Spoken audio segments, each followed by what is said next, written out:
Paroja, gjitha këto. Edhe paraja ndikon pak a shumë sepse janë të dy të pavarësuar deri në pikë, sepse këtyre herë nashta kam pas mendimin edhe me u nda 100 herë, po nuk kam pas se ku më shku dhe ku më u drejtu. Sidomos gjinia femrore. Unë po flas gjithmonë për divorcet të cilat janë të tratuara, të dhunuara fizikisht e këto.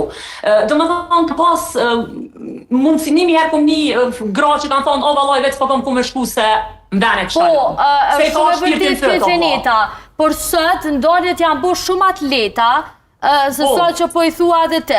Sepse normalisht e kuptojmë krejt kur ti ndash për shkak të dhunës psikologjike, fizike, tradhtisë, gjitha këto tjerat. Por që unë vetëm për këto temë flas, ndërsa këto të tjera ku do të ndohen veç pse ka lakmu, ndoshta shoqen e saj që ka shku në një pushim luks, atje me partnerin e vetë dhe i kryon partnerit të ti problema se ti s'po më qënë mu në pushim me luks si kur kjo dhe ndohet. Jo, po lidhët dhe më tonë me Instagramin edhe me rrjetet sociale.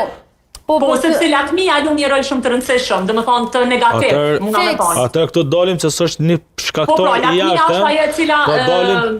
Këto dalim të ajo që nuk ka shkaktor të jashtëm, po ka shkaktor të brendshëm.